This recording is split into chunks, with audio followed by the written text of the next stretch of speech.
Fair use. All copyrights go to key issues.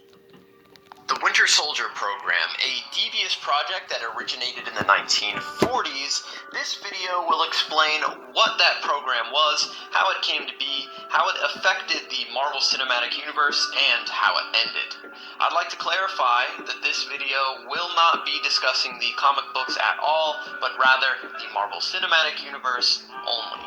And with that being said, let's begin.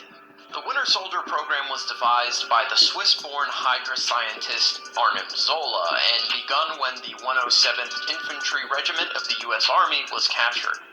During their capture, Zola took one candidate to begin his experiments, James Buchanan Barnes, who Zola injected with his own version of the Super Soldier Serum, originally created by Abraham Erskine. However, the program was short-lived as Barnes was rescued by his childhood best friend, Steve Rogers, who is now going as Captain America. The Winter Soldier program was then put on ice until Barnes tragically fell while acting as a part of a Howling Commandos mission during the Second World War. While it seemed that there was no possible way for Barnes to survive that fall, he did due to the Super Soldier Serum he received years earlier. The soldier was then found, broken and bloody, his left arm damaged beyond repair. He was then sent to Arnim Zola, who continued his experimentation. With Bucky's arm missing, Zola fitted him with a metal prosthetic that far exceeded his super soldier enhanced strength. However, Bucky was not just given upgrades to his broken body. His mind had to be broken as well before he could serve Hydra. Zola implemented regular sessions of electroconvulsive treatments which scrambled his brain, making him more susceptible to reprogramming. I was given a glass of Kool-Aid, and so were the other children. This Kool-Aid was spiked. Fair use. All copyrights go to BBC Global. With LSD. It was horrible. In the early days of the Cold War, the CIA ordered the creation of a secret program intended to find ways of mind control. They funded an army of psychiatric institutions across the United States and Canada to perform experiments on unsuspecting patients using psychedelic drugs, sensory deprivation, electroshock treatment, and more. The program was known by its codename, MKUltra.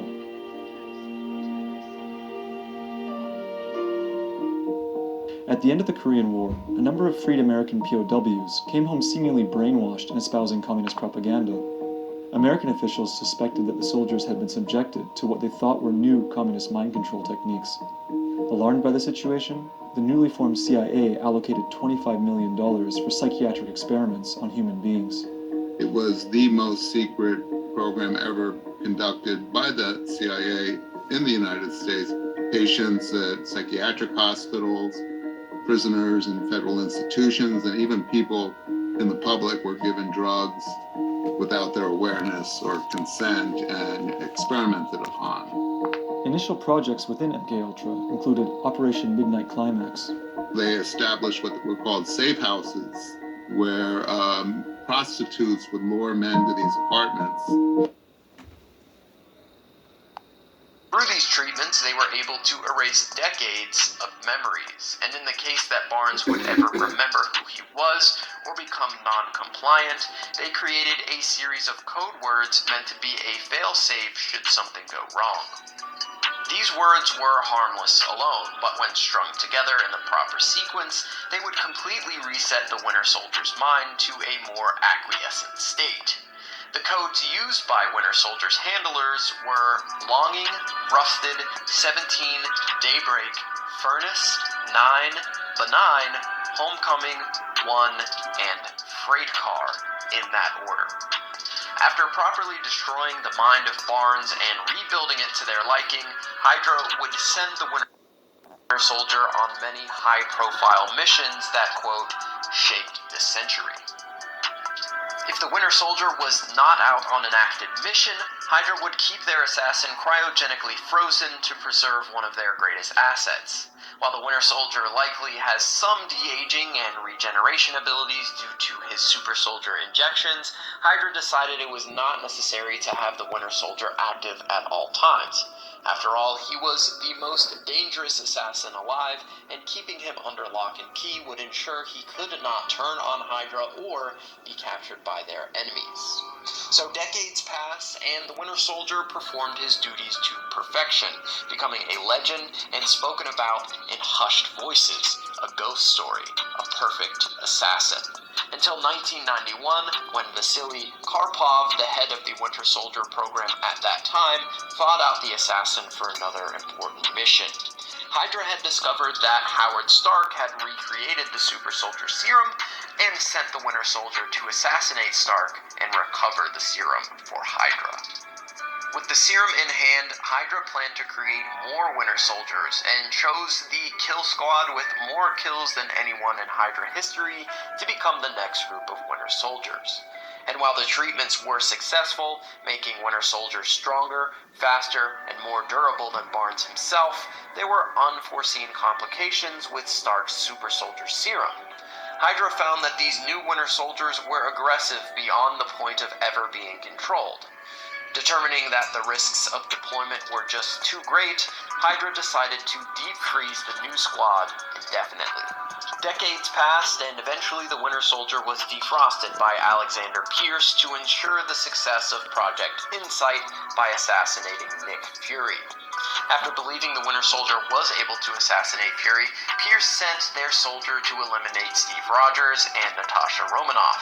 However, Rogers was able to reach the part of Bucky that was left in a distant corner of the Winter Soldier's mind. Bucky then went on the run.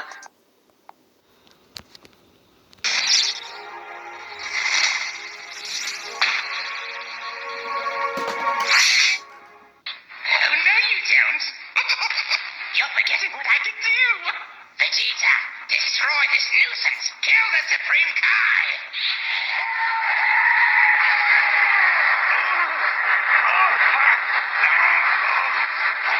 The only way is to kill the Supreme Kai. Yes, kill him, Vegeta.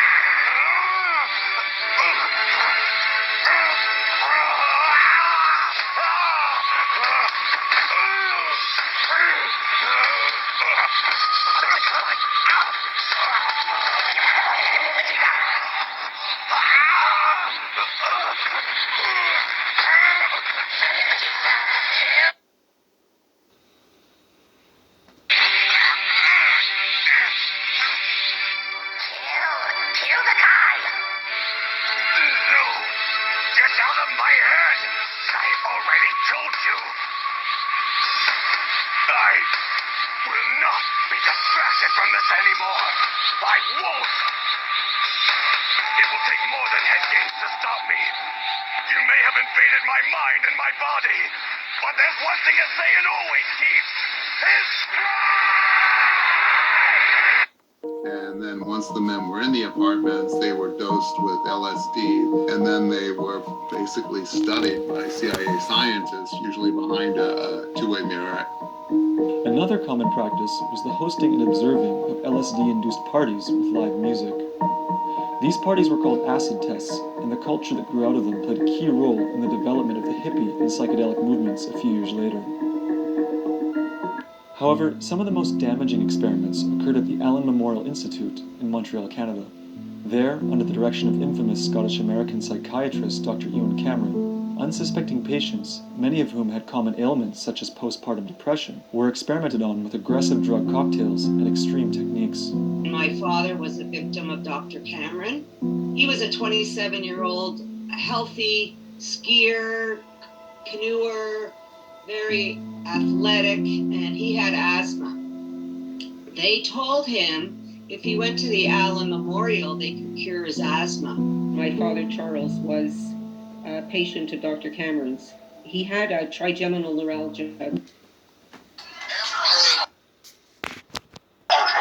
While brainstorming new ideas for the channel and researching, I found a tab in my YouTube studio that recommended a video called The Real Life History and Psychology that inspired Black Ops 1 from a smaller channel than me called Singular Goat. Now, I've linked his video down below for reference, but I didn't watch his video as I didn't want to know the basis of his story or how he decided to break down the information that he found. But the title of his video was so intriguing that I wanted to try and do the research for myself and learn about the MK Ultra project that may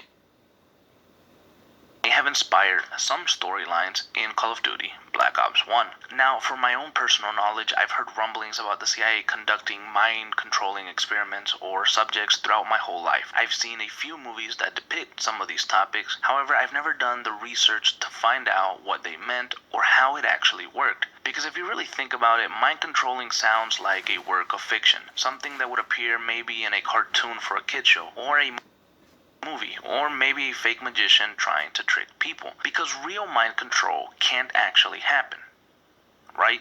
He went in one winter evening and was put to sleep for approximately 2 months.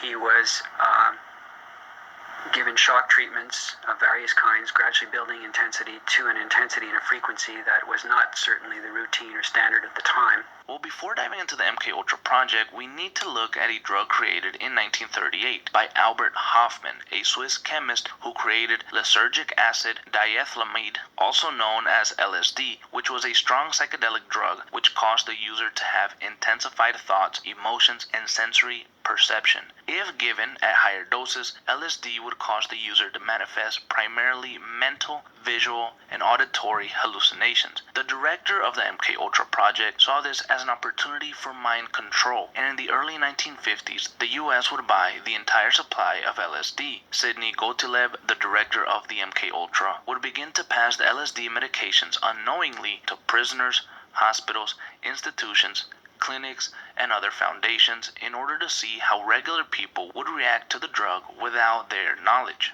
Now, one of the reasons that the CIA did this was because they wanted to know if they could break Soviet spies and make them defect against their country. However, there were fears that if it worked on the Soviets, then this could also be used against the United States. And so the CIA would attempt to purchase more LSD to avoid other countries getting their hands on it. By the time the project began to take real shape in 1953, the man to push the boundaries was named Alan Dulles, the newly appointed director of the CIA, who stated in his inaugural speech the following: "In the past few years, we have become accustomed to hearing much about the battle for men's minds, the war of ideologies. I wonder, however, whether we clearly perceive the magnitude of the problem, whether we realize how sinister the battle for men's mind has become in Soviet hands. We might call it, in its new form, brain warfare."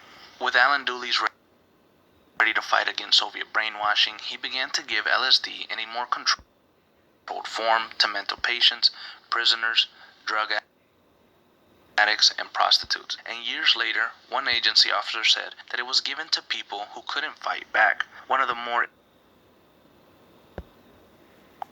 You said that your people have been fighting for 400 years. And your people too. So I just want you to explain what you mean by that. You know what I'm talking about. Y'all all know what I'm talking about, man. Don't sit up here and try to bait and not know what I'm talking about. Y'all know what the I talk about when I say these things. Your people too. Explain.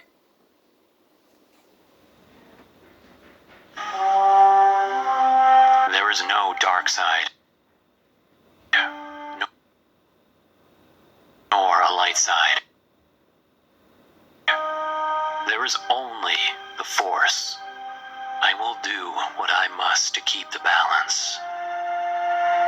The balance is what keeps me together. There is no good without evil, but evil must not be allowed to flourish. There is passion, yet emotion. Serenity, yet peace. Chaos, yet order.